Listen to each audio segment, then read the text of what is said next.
Shalom saudara-saudara yang dikasih oleh Tuhan. Apakah saudara bisa membedakan orang percaya dengan orang tidak percaya? Saudara, bedanya adalah perpindahan pusat kehidupan. Saudara sebagai orang percaya, maka pusat kehidupan kita bukan lagi diri kita, tetapi Tuhan. Saudara, itulah yang membedakan sangat signifikan. Orang berpusat kepada Tuhan adalah orang-orang percaya. Salam jumpa dalam program Tuhan adalah Gembalaku. Saudara, orang percaya dipanggil Tuhan untuk tidak lagi hidup berpusat pada dirinya sendiri, melainkan berpusat kepada Tuhan, yaitu untuk memuliakan Tuhan daripada memuliakan dirinya sendiri. Saudara, oleh karena itu, sebagai orang percaya, ketika kita menghadapi persoalan, kesulitan, penderitaan, atau pada saat kita gagal mungkin, atau saat kita sukses, atau saat kita senang, atau bisa saja saat kita sedih, berduka cita. Maka saudara, yang perlu selalu dipikirkan dan dirindukan sebagai orang berpusat kepada Tuhan ialah, apakah melalui semua itu saya dapat memuliakan Tuhan? Saudara, jikalau saya tahu semuanya itu membawa saya bisa memuliakan Tuhan dan saya bersuka cita karena itu, maka saudara, sesungguhnya engkau sedang hidup berpusat kepada Tuhan. Karena saudara, orang memuliakan Tuhan tidak tergantung situasi dan kondisi. Segala kondisi Tuhan memampukan orang untuk bisa memuliakan nama Dia. Disitulah saudara, mengapa orang percaya menjadi orang yang selalu bersyukur dalam segala situasi. Karena tujuan hidupnya bukan dirinya sendiri, tetapi Tuhan. Saudara, mari kita membaca Mazmur pasal yang ke-9. Untuk pemimpin biduan menurut lagu Mutlaben, Mazmur Daud. Aku mau bersyukur kepada Tuhan dengan segenap hatiku. Aku mau menceritakan segala perbuatanmu yang ajaib. Aku mau bersuka cita dan bersukaria karena engkau bermazmur bagi namamu yang maha tinggi. Sebab musuhku mundur, tersandung jatuh dan binasa di hadapanmu. Sebab engkau membela perkaraku dan hakku sebagai hakim yang adil. Engkau duduk di atas tahta. Engkau telah menghardik bangsa-bangsa, telah membinasakan orang-orang fasik. Nama mereka telah kau hapuskan untuk seterusnya dan selama-lamanya.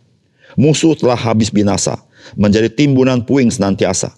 Kota-kota telah kau runtuhkan, lenyaplah ingatan kepadanya. Tetapi Tuhan bersemayam untuk selama-lamanya, tahtanya didirikannya untuk menjalankan penghakiman.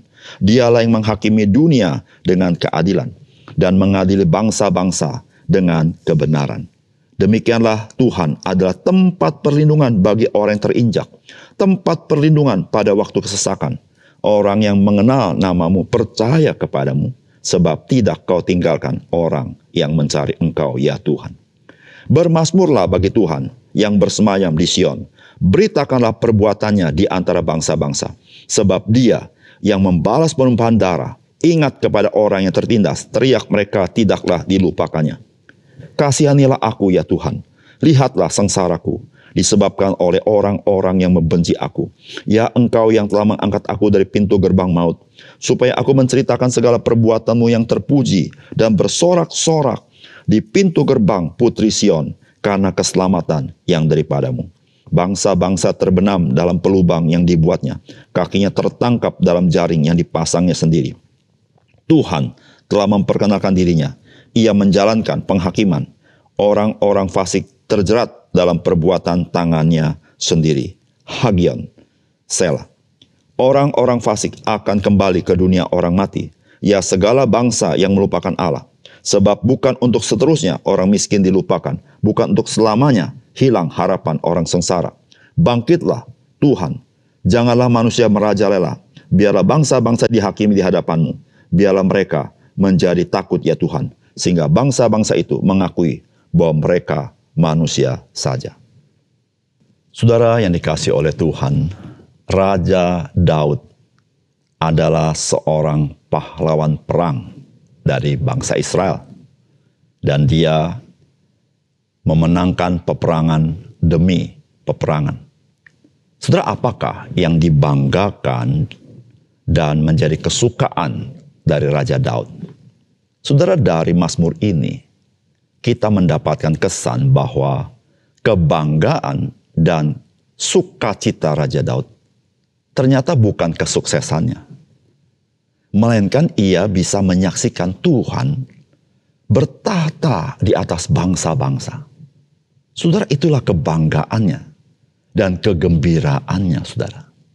Saudara, Daud sebagai orang percaya, dia tidak berpusat pada dirinya sendiri, tetapi dia berpusat kepada Tuhan. Saudara, apakah pesan firman Tuhan bagi kita? Saudara, yang pertama, saudara, sukacita orang-orang percaya dalam hidupnya karena pertolongan Tuhan. Dan sukacita dan kebanggaannya karena melaluinya Tuhan menyatakan kuasa, otoritas, dan kemuliaannya. Saudara, firman Tuhan berkata begini, aku mau bersyukur kepada Tuhan dengan segenap hatiku. Aku mau menceritakan segala perbuatanmu yang ajaib.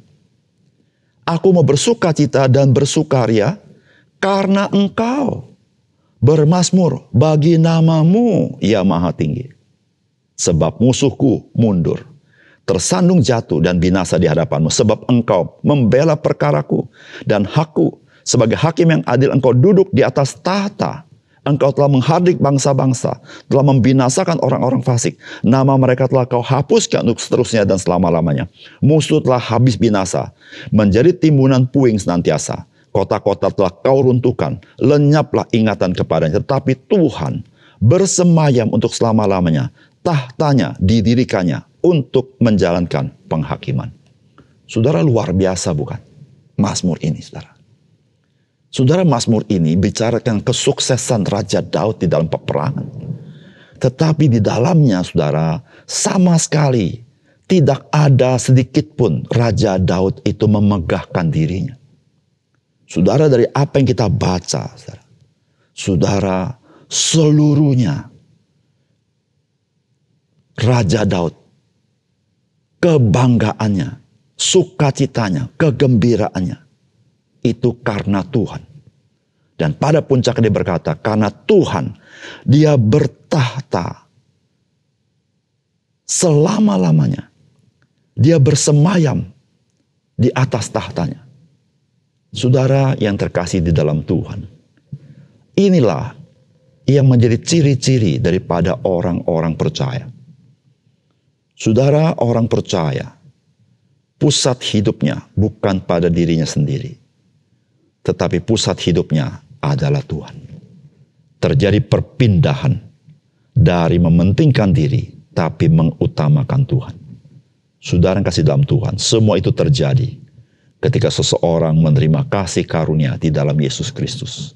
Sehingga dia tahu, hidup yang dia miliki bukan miliknya sendiri, tapi hidup yang dia miliki itu adalah milik Tuhan. Dan hidup yang dia lalui harusnya menyenangkan, memuliakan, memasyurkan, meninggikan, dan melakukan seluruh rencana Tuhan.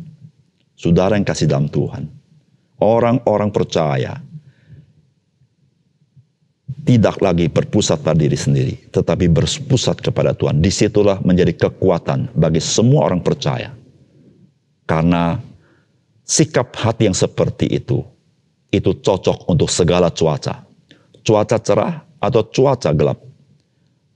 Cuaca tenang atau cuaca dengan badai sekalipun. Kenapa? Karena bagi orang percaya, yang terpenting adalah dia boleh memuliakan Tuhan. Saudara, bukankah memuliakan Tuhan tidak selalu pada masa-masa cerah, tapi pada masa-masa gelap Tuhan bisa memakai kita untuk memuliakan Dia. Saudara, disitulah saudara-saudara kita bersyukur kepada Tuhan. Di dalam hidup kita sedang lancar, kita bisa memuliakan Tuhan. Tapi saat-saat kita menderita, saudara, penderitaan itu tidaklah menjadi alasan kita tidak memuliakan Dia. Kenapa? Karena hidup kita hanya berpusat kepada Tuhan. Yang kedua, saudara, orang-orang percaya tidak perlu menjadi putus asa di dalam kesulitannya. Karena Tuhan tidak pernah lupa untuk membela orang-orang percaya.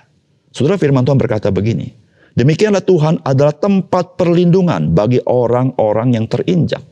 Tempat perlindungan pada waktu kesesakan. Orang yang mengenal namamu percaya kepadamu. Sebab tidak kau tinggalkan orang yang mencari engkau ya Tuhan. Bermazmurlah bagi Tuhan yang bersemayam di Sion. Beritakanlah perbuatannya di antara bangsa-bangsa. Sebab dia membalas penumpahan darah. Ingat kepada orang yang tertindas.